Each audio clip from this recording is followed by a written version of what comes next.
baba ukudla kwendlebe ngamalala angibonge bakwethu ngibonge baphathi bohlelo liphethe kahle kakhulu uhlelo ngiyabona ukuthi nizinsizwe ezingamasoka angizonisho imali indaba ezithe ngosizwe samaqadi noNdlunkulu nabo bonke ke nje sebebiziwe bakwethu ngeke ngimphinde ebese futhi ngikhuluma ngalensizwa yala ekhaya ngoba insizwa phakathi kweinsizwa angibonge nje ithuba lokuthi sibe nelanga lokuthi sizojabula namhlanje umuntu uzwe izinto ezimnandi kabi insizwa lezi zaphe ezicula kamnandi kangaka Waterloo kuyabonakala ishale zezethu endala ezizwakalayo ukuthi zithini siyabonga ebese ke ngithi ngibonga omama osingaye namhlanje ukuba nje nibe abantu ababalekile benziwa ilensizwa lapha ekhaya lensizwa ababelaya lapha ekhaya njengoba ishilo siyazana impela isikhathi eside nayo insizwa phakathi kweinsizwa phela amaqiniso ngesikhathi afuna ukuthi akhulume nje singaba zinsizwa sonke kula sidlulane khona amasoka kukhona iqhwaga kukhona neshimane azikho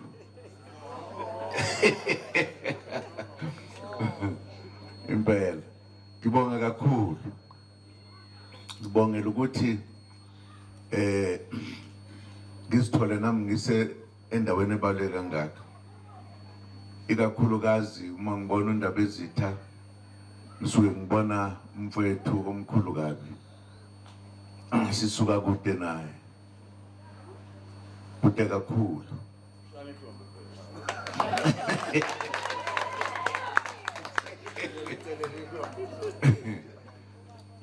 insizwa le phakathi kweinsizwa eyaziwayo ngijabula ke ma ngisendaweni yayo ngenzizwe ngisekhaya nje ukuthi hayi la ngahamba nasebusuku kuze kuse ngeke ngivelelwe ingozi kancane nje ke bafowethu nodadewethu lensizwa leya lapha ekhaya insizwa engikhonzile ngayikhonza ngokuyibuka ubuyena izinto azenzayo wenza izinto ezinhle kabi kanti futhi insizwa enomusa nenothando ngabantu isikwenzile lokho iminyaka eminingi ubona ukuthi akazenzisi wenza lento esegazini kuyena ngake ngathi ngelinye isilanga ngiqala ukufika la emzini wakhe ngathi mina kufanele mos inkosi yamaqadi iqhenye ngoba ngatshena umntu ukuthi ungakhulumi ngami ziningi izinto zayo inkosi iphethe isizwe esikhulu kakhulu nethekwe layo by the way khona bangaziyo ela inkosi ngijabule kanje mangizwe ukuthi hey khona silithathe ithekwe lethu bathi bazi kwamnandi wemadoda yabona siyakhuluma ke manje yonke into lapha ibe ngaphansi kwenkosi kube mnandi kube kuhle kube nje lensizwa ke yala ekhaya sazana ngoba njengoba kadisho nje ithi sibanga intombi yakaKhumalo intombi yakaKhumalo ke le mina ngiyazi sencane nengakayazi isafunda isikole ngayithanda nje ngayibona nangu umuntu ke mina ngiyakwazi ukumbona umuntu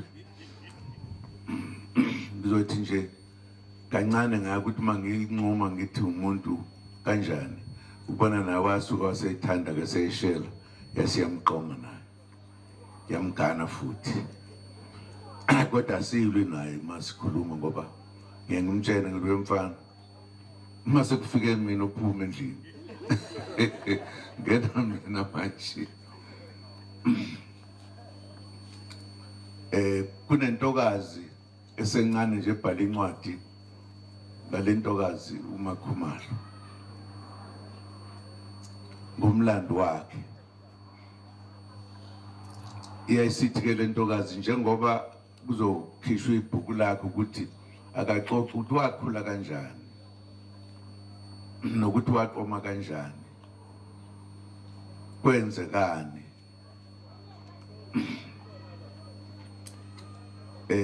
iyayisithi ke lentokazi ngeke singamtsheni umkhwenyana walo wesibili sho lena ayuthe mayizwe le ndaba wathi kwamnandi ngase ngidaya mina kwethu ngizoza lapho ngoba ngingaseThekwini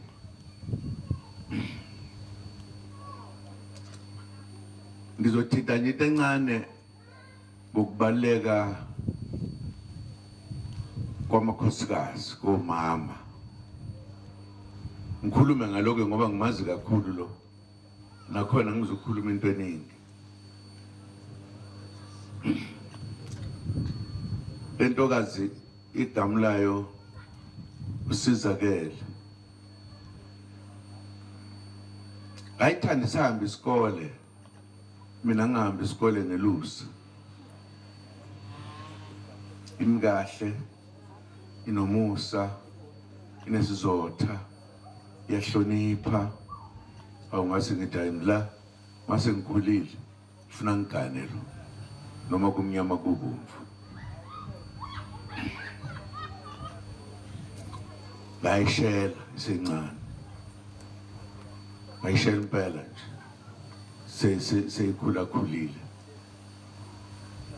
zazi ngaqomeke zazi ngasheshe ukuqoma intombi zaqala njengale ngikhuluma ngayo awuyeshela impela nje ikufihlele futhi ukuthi iyakuthanda ingakuthela nangamanzi impela ngicabanga ukuthi nozi ziyacheck ukuthi umthanda ngempela na ngazi nami saze sakhula sabadala ngahamba ngayosebenza ngayishela ngibhala incwadi phela ngithi intombazana ngilala usuku nemini ngiyazi abaseshela abanamhlanje usevela buza nje athi ngisacela i-phone number sisi sokukweshela ke njalo lokho thina saseshela impela intombi sitshe zingakuthanda kwase kwenzeka ukuthi ngisemncane ngibe nesihe sabantu bakithi sokuthi ngilwela inkululeko ngingena impela ngangena ngaze ngayeka ngishiya ibhola engangilidlala basho ukuthi izinto zayijika zizimbi kwase kwavalwa umbutho owawukhona kwethu sonke ngalowo nkathi kwase ukuthi emva kwalokho sathukuthela ukuthi nowabelungu bayadelela ngcono sithathe ibhamu sibashaye kwase kwakhiwa umbutho kwakuthi umkhonto wesizwe manje sinomkhonto wesizwe esibili kodwa kuseyiluwa ngoba lo waya kwakumkhonto wesizwe nje kuphela lo mkhonto wesizwe party kodwa lo waya mawuyithandela uzosho ungathandi ungasho ngokuthukuthela nganginakho impi yokugcina abantu abamnyama nabelungu eyasesandlwana kusekhaya ke lapho kulapho kwabhubha abantu abaningi ukukhula kwami ngixoxelwa abadala ukuthi kwabenjani babesaphila kwangenza ngibazonda abelungu ngendlela esimanga kangangokuthi ngathi kusuka nje ngangijoyina umbuthi ANC le enye insizwa lapha ngithengise iyo noma ngingale iqiniso lelo ngabatshela ukuthi ngeke ngiyeke kuba ilungu le-ANC kodwa ngeke ngivotele ngizovotela umkhonto wesizwe kunezizathu izizathu zalokho ukuthi umkhonto wesizwe wakhiwa amakhosi ehlangene nabefundisi nabanomzane bezwe umbutho omkhulu kabi utheke abaphathi be-ANC banamhlanje bayishintsha-ke lento basebenze enye into yangabe isaba ileya ANC lento yenza ukuthi ngithi no ngizoyisuka kwi-ANC kodwa ngeke ngiyeke ngoba yifa lethu leli labantu abaphethe i-ANC ngalendlela abahlonipha amakhosi abahlonipha abefundisi abahlonipha isizwe ngoba bona ngokwabo njengoba kukhulunywa nje kukhulunywa ukuthi abanye bebizwa ngamagama kuthiwa bayizigebengu benza lokhu nalokhu ngangisuka lapho ngithi uma sesilithathile izwe lenhlangano yokhokho bethu soyibuyisa ngoba bona bayibukela phansi siphinde futhi siqoqe isizwe sonke sisihlanganise ilokho nje okwangenza ukuthi ngenze njalo nganqena ukuthi uma ngathi ngelanga buyisani manje ukuthi awuseni member wena ufuna uba yimember nje mase ngibeka ithi buyisani ke hawu wena washona ngithi yebo ngiyimember nala ngifuna ukukhuluma impela ngiyayifuna i-organization yami ibuye ibenhle ngosho njalo ngathuke-ke uma kuthiwa useyimember ngiyona impela kodwa ngiyivoteli ngivotela umkhonto wesizwe ngoba umkhonto wesizwe khona uzosikhulula noma kuthiwa kumnyama noma kubomvu angiyekeke leyo iyangiqoma le ntombi yakamkhumalo isiyitshintshe elidala sasaqoma nakudala ngendlela ezahlukeneke nezinto ngengizisho ngoba ezinye into azaziwa izingane ngoba intombi yayiqoma iphinde uze uyigane ibe ngowakho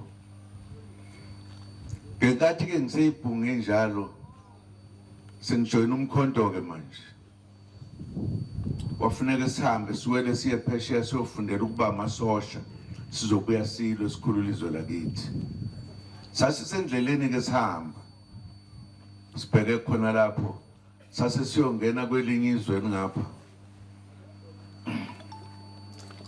sabanjwa amaphoyisa endleleni sesibambile amaphoyisa ngqi sawuhlala ePitoli inyanga ezintathu singabonani namuntu nje kodwa akulutho lokho saba senkantolo sagwetshwa eyami iminyaka sasineminyaka ehlukene agwetshwa 10 leminyaka sasuswa lapho sasuwa ejele elisolwandle phakathi ngale kwaseKapa ukuthi sohlala khona isikhathi eside kanti mangifika lena-ke ngase ngibhala incwadi ngibhalela uma okokuqala ukuthi ma ngaboshwa njalo ngila ungayihluphi ungazi ulokotha ukuthi uzongibona whatever wenayo imali onayo ma khulisa abafowethu nodadewethu ngesibili incwadi ngabhalela le ntombi yakaKhumalo ngathi ngiboshiwe ntombi ngisejele kodwa njengoba ngiboshiwe nje ngiboshisha 10 leminyaka ngakweshela ngikuthanda namanje ngisakuthanda ngiyafisa ukuthi uma ngiphuma la ngifica usekhona ngikuthathe ube unkosikazi kodwa uma ubona ukuthi isikhathi siyakushiya ungenqeni ukugana uyofike ngifuna omunye yasiyangiphendula lentombi nencwadi ngemva kwesikhathi yathi uzungibhalele nje ukuthi ngahamba noma ngihambe kanti ngangithe ngiyohamba yini awukwamnandi ngathi yazi yamnandi indaba hawu nayo intombi sangithanda saqhubeka-ke sibhalelana nje kwahamba abakubo isikhulelwa abafowabo sokufanele abafowabo bagane base bethi abazali Ntomkhulu gana manje funeka inkomo ezizolobola ilokhuzana umakoti kabhuti wakho yathula nje ngasho ukuthula intombi hayi babeleseni phela bathi ungadlali wena bo funeka ganwe lo muntu indaba ungagani athi angambona umuntu engimbonayo engimfunayo bambelesela akwacaci ukuthi manje sebengamxosha nasekhaya ithe ngelikila ngiyafika incwadi iphuma kule ntokazi ithi ngiyaxolisa xamalala ngoba isikhathi siphelile abazali bayangiphoqa so ngibona ukuthi ngoba manje bathetha ngawe uthe ake sihlukane ngiyaxolisa ukuthi kube njalo ayiphendula futhi ngathi ngangishilo ukuthi makufika leso sikhathi okwenze njalo ungenqeni ngangithe kuyena ungenqeni uqobo manje ngaphuma nje ungakagani ngiyakuthatha yahlala intokazi yayihlalela kwabe sathiwe ekhaya gana phela ithi angamboni umuntu engizomgana hayi bathula gani mfana kufana ganwe phela manje ngizogana umuntu engamazi ngingamfuni angamtholi umuntu engimfunayo yasho njalo nje wathi okusela iminyaka emibili ngiqeda 10 years abafowethu bavele babona ukuthi nangu nkosikazi wala ekhaya bathatha inkomo isibayeni zabo bawufika kakhumalo bathi funa basesifikile sifuna lokuzana kuyabuzwa uyabazi labantu wathi impela ngiyabazi ababa bakaZuma ingani bethi beze ngawo wathi impela ngathi ngiphuma kunyaka olandelayo base kuyintombi yami futhi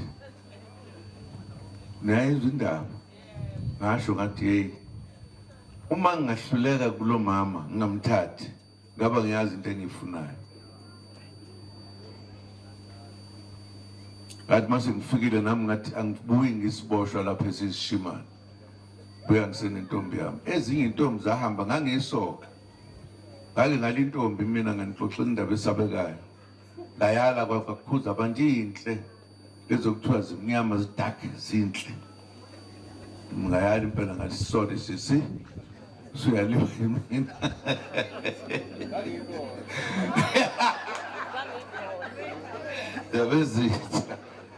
Dabezitha ayilobola lentokazi ayilobola ngezama manje ngawafika bathi bathatha nje wafi bathi gcwalisa ndoda ngasebenza ngayithatha yagana kwankosikazi uyabona ngihlale ngingedwa ngithi hey intombi yangihlalela ishumi leminyaka akekho phela umuntu okubonisa ngaleyo nkathi ukuthi uyoba umama oqala nokugcina uzomgcinela umzika baba emva kwalokho esethi nje sothola umntwana oqala angithi ke mina ngiyathathalaza ngaleyo nkathi ngilwimpi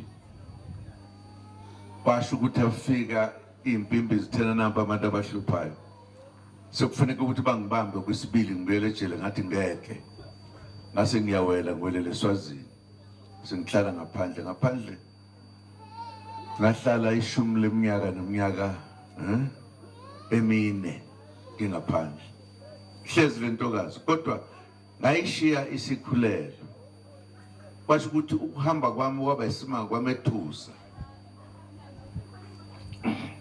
yangaphumelela ingane yaphuma by the time sengibuya ngaphandle bese dlulile esikhathini sokuthola abantwana kwagcina ngenamntwana nje ayimele mina ethathe isinqumo sokuthi lensizwa ngiyayithanda le ngohlala njalo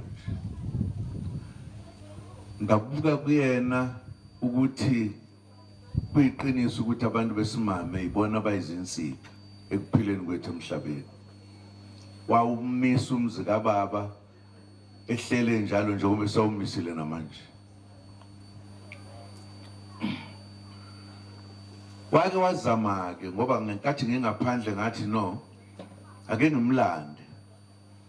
Ngathumela intokazi eMozambique eyayisibongo sifana nesakhe sakaKhumalo iganele ngale. Ngayitshena ngathi kunosiso nje. Akhuluma nabo umunye umuntu ekhaya wayazi umfowethu kuphela ukuthi siyamtshontsha uzohamba. Akana passport uma ephumele eSwazini ambamba amaswazi. Wahlala lapha insuku nganoma zabo 4 bambuyisele emva. Wathi angisophindi ngihambe. Wayehlalile ekhaya usahleli namanje. Kwaba yinto esibonelo esisimanga. Kuba wabakhumzi kababa wakhe impela nje namanje ngwakhile nje uyophetheyo. Uyeke lo ahalelwa ilensizwa la ekhaya. Esiyameshela ke na sithi no. Ngeke nami ngiyamfuna lo. Ngathi hayi nawe ngamthatha mfana kithi momfuna kodwa mina akaphumula ekhaya. Ngalokho uzombona nje wena kuphela. Ufike mina futhi uhambe mina. Ngalokho uthi hayi mina sengihlwelwe ngeke uhlwelwe la. Ube indaba ngilonyeni ke ngoba njengoba ngisho nje kube khona intokazi ethe ibhala incwadi ngaye. Ezeke yazokhuluma nensizwa la ekhaya ukuthi hey owakwakho ubehlele xoxa usizo lwakhe nokuhlupheka kwakhe nakho konke. Uyafisa ukuthi ukwazi lokho.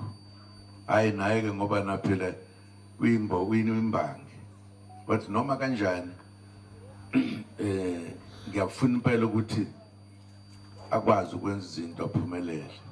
Sekuthi ke ngaleli langa ngithi kuyena no umakoti nokho akaphilile wathi hayi uzobe ejabulisa omama. Awungathi kwazi kwamnandi ngeke ngisaleke mfana kithi ngoba umngani wami. Ngithi nje ngizofika ngithi hayi sanibonani yebo bese ngiyadlula. Kodwa ngase ngithi ngiyojabula ngoba ngifisa ukuba ncomo mama. Ngifisa nokuthi kwaba kuhle ukuthi kube khona isikhathi sokuthi omama nabo ababe neqhaza abalibambayo. Ikakhulukazi ngoba omama ibona eqinisweni abayizinto ezibalulekile ukwedlula thina.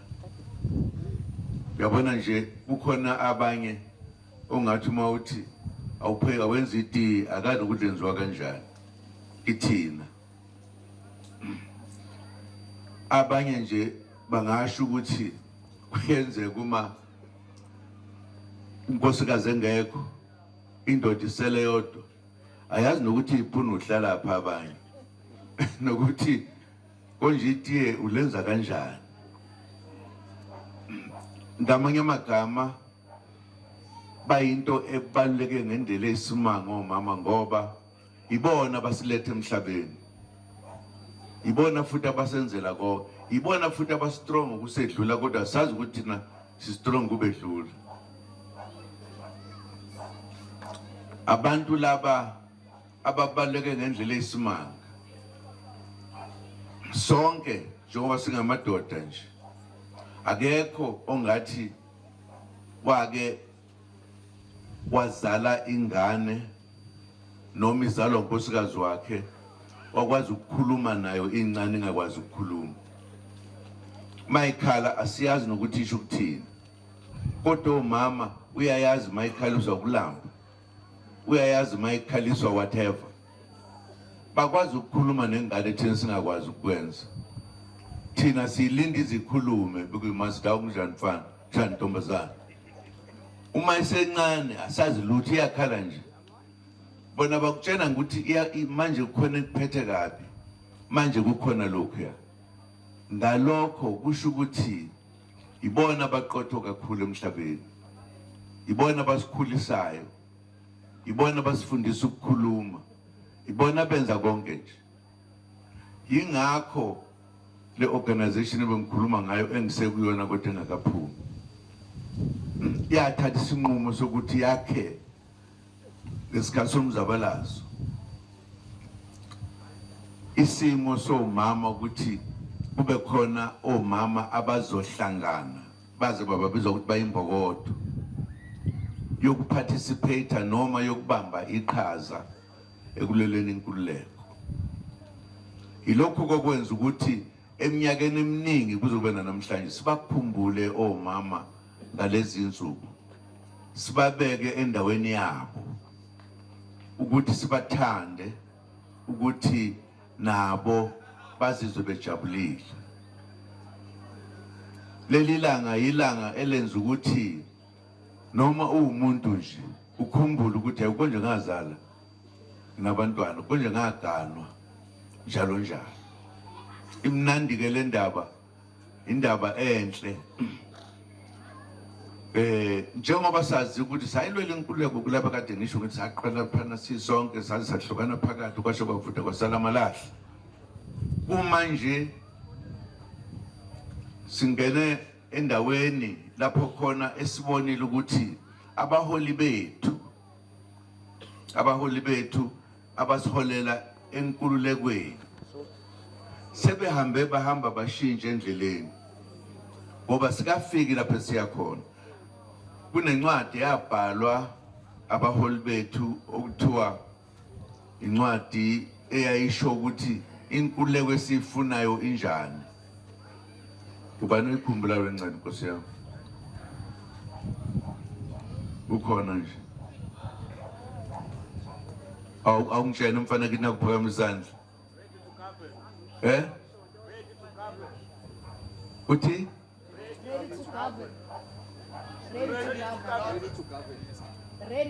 Ready to govern. Enye leyo. Khona le eyenziwa abantu bonke base South Africa. Nanso ke awuzwa ke mfana ngithi i-Freedom Charter. Freedom Charter ichaza ukuthi uma sesikhululeka sifuna ukuphila kanjani. Kodwa abaholi bakaKhongolose lokuthiwa simbiza ugogo manje, ngazi wayesibiza sidwa bakagogo, kodwa sibabiza kanjalo, abazange uhalf wale ncwadi okhuluma ngayo, azange sikhulume ngayo ever since sakhululeka. Sagcina ukukhuluma ngento kuthiwa yini amalungelo umuntu omnyama, amalungelo wonke umuntu, kuthiwa amalungelo awalingane konke umuntu.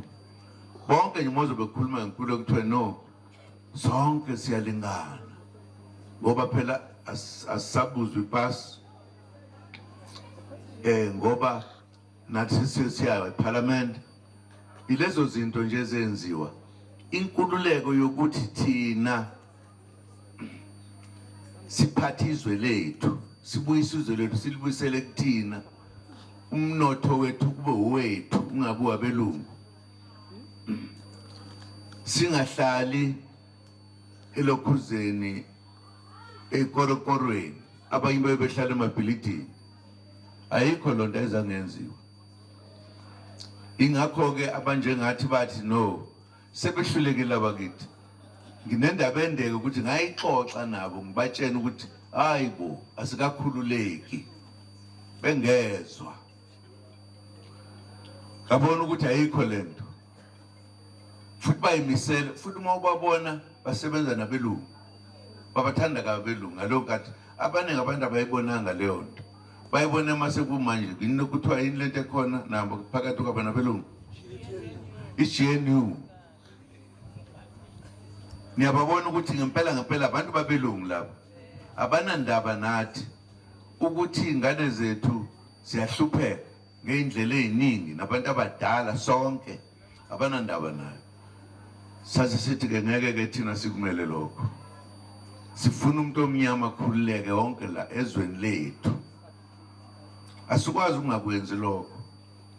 Sifuna ukuthi leli golide ne-diamond ethathwe ephesheya yethu la ithathwa abelungu ingaphindi ihambe kube yithi sozimbela yona sibathengisele uma beyifuna. Uma nje imkhumbi nemoto lezi ezinkulu sigcwele lapha ziyayithutha nje lento, uyabona ukuthi manje bayabona ukuthi solithatha izwe sebeyithutha ngey'moto ey'nkulu-ke manje. Asikufuni ukuthi kwenzeke lokho. Sifuna umuntu omnyama abuse ezweni lakhe. Basasithathela phansi namanje abelungu.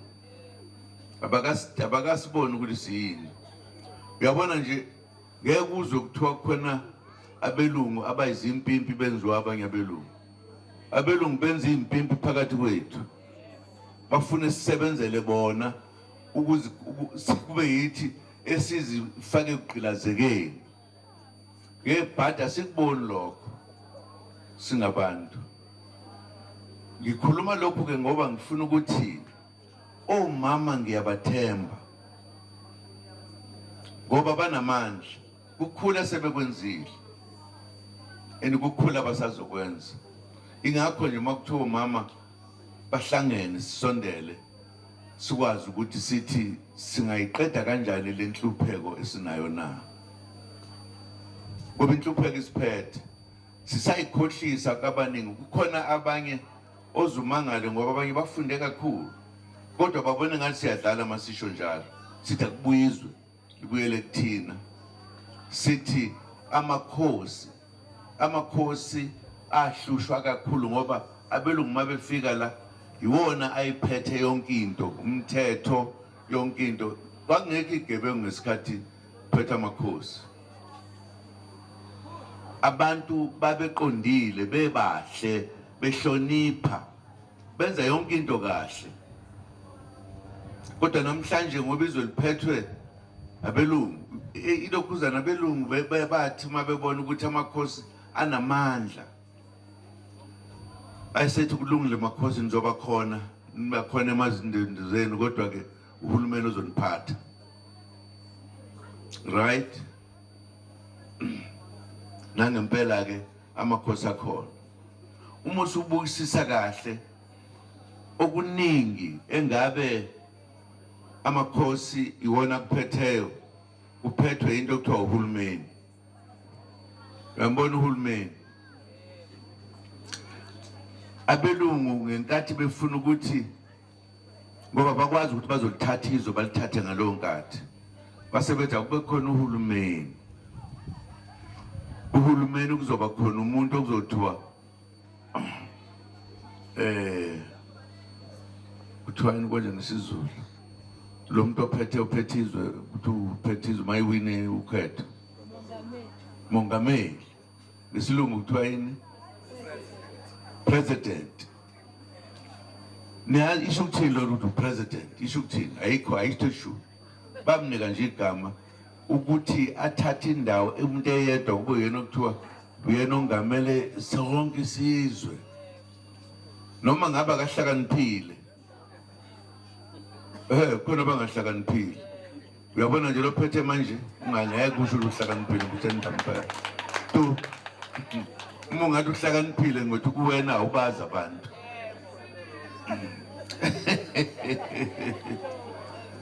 Benza belungu ngamabomu ngoba babephuca amakhosi umthetho wawo akwazi ukuphatha abantu, akwazi ukuba nesihe nabantu na yonke into. Athi angeke bakwazi ukubaqeda babe khona nje. Ekuqaleni balwa nabo ngoba yibo ababelwa bevikela izwe amakhosi. Ingakho ke sithina kuyoba sikakhululeki uma sikhuluma ngamalungelo uma amakhosi engakaliphathi leli izwe lethu. Abanikazi balo ibona kufanele basitshele ukuthi kufanele siphile kanjani.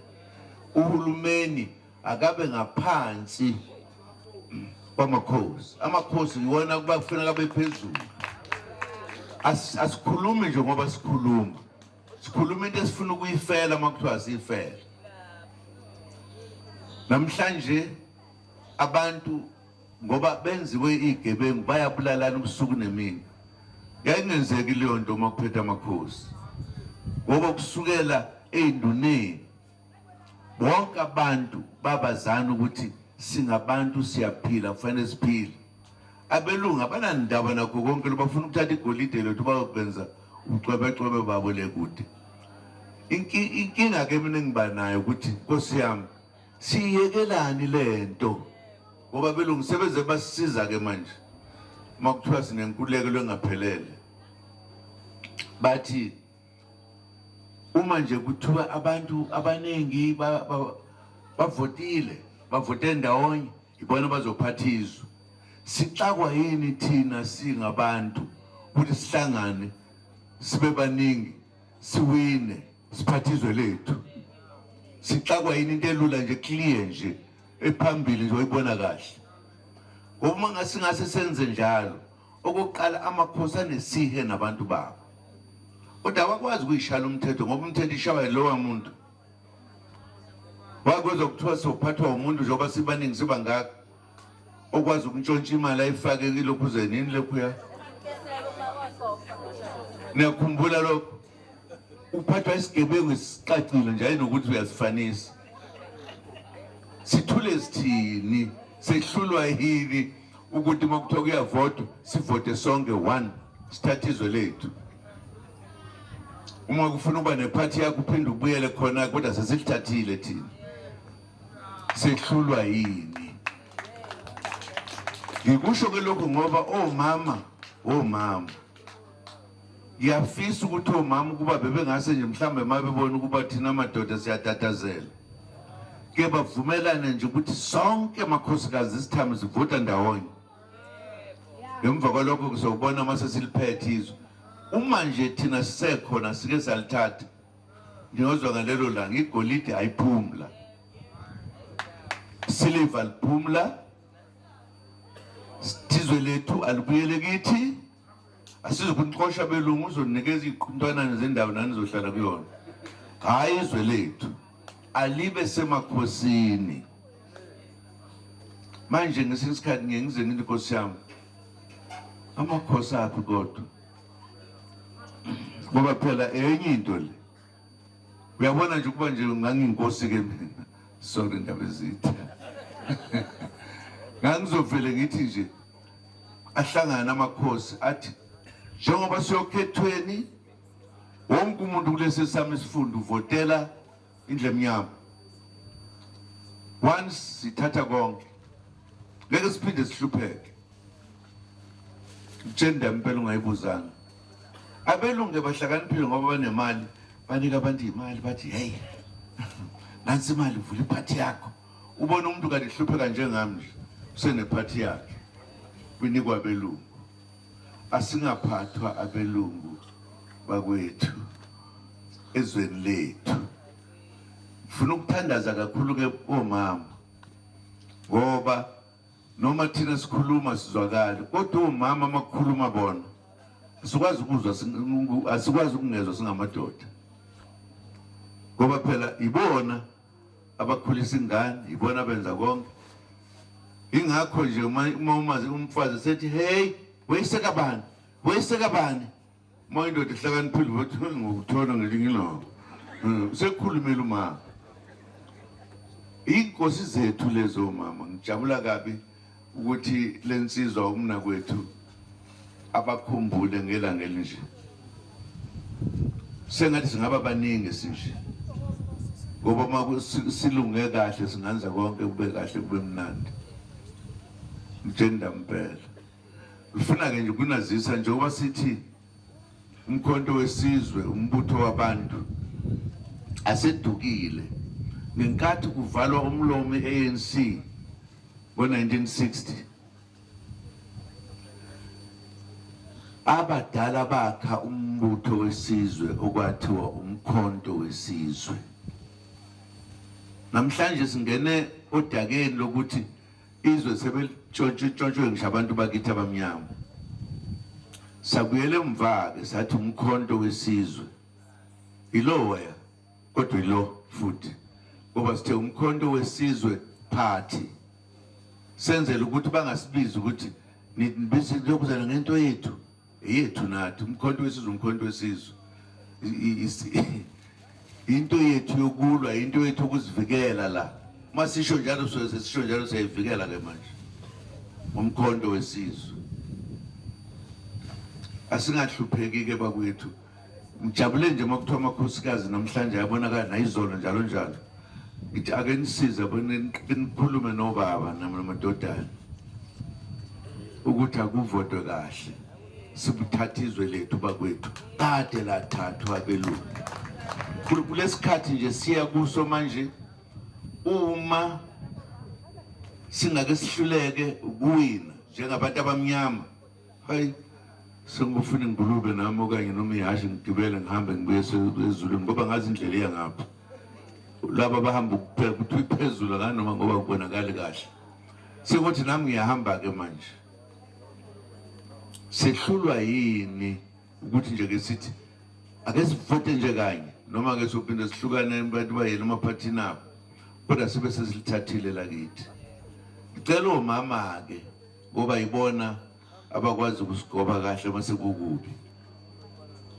ngake ngabona insizwa mina esikhwaga ngala ngakithi ihlobo iphelele impela waqhamuka kunkosikazi wathi wayiseka bani yini lo yenzayo futhi ngibona ngelinye ilanga useyahamba ubheke ekhaya amandla eninawo lawo bomama ake niwasebenzise awusiyabonga bandla sijabulela nje ukuthi sihlangane kunje ngibonge kakhulu ngoba lensizwa ela ekhaya insizwa phakathi kwensizwa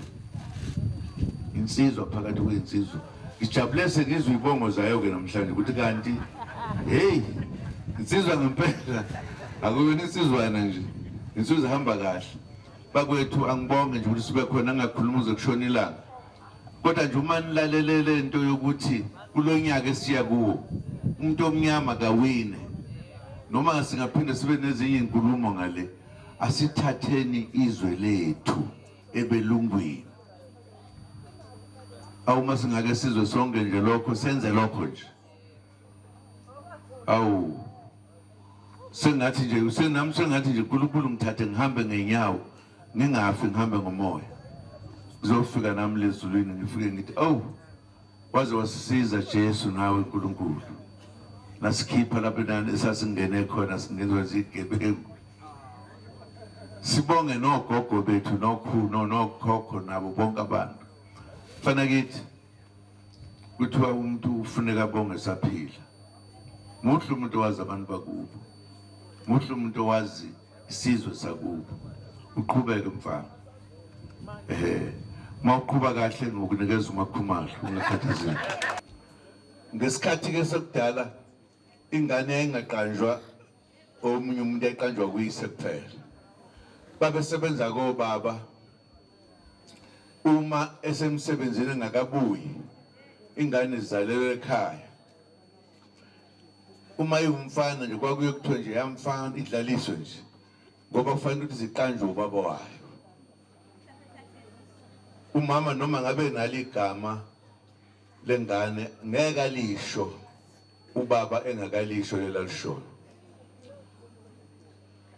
ubaba kwathi ebuya ezeholidini sase sikhasa singalomfana singazi lutho thina sehla senyuka nje sokufuneka besiqambe kwayesesiqamba wathi ehleli nje wase enza isisho esidi sentence ende wathi ngeke ngithule umuntu engigedle ngihlekisa utheke mayisesho wasethi le ekhomba umfowethu lozale entinga inyanga ezintathu ezine ngaphambi kwami wathi ungeke ngithule wasethi lona ke shomni wathi ugedle ihlekisa serious kabi manje bangigedla ke bangihlekisa zonke indawo kodwa kunankinga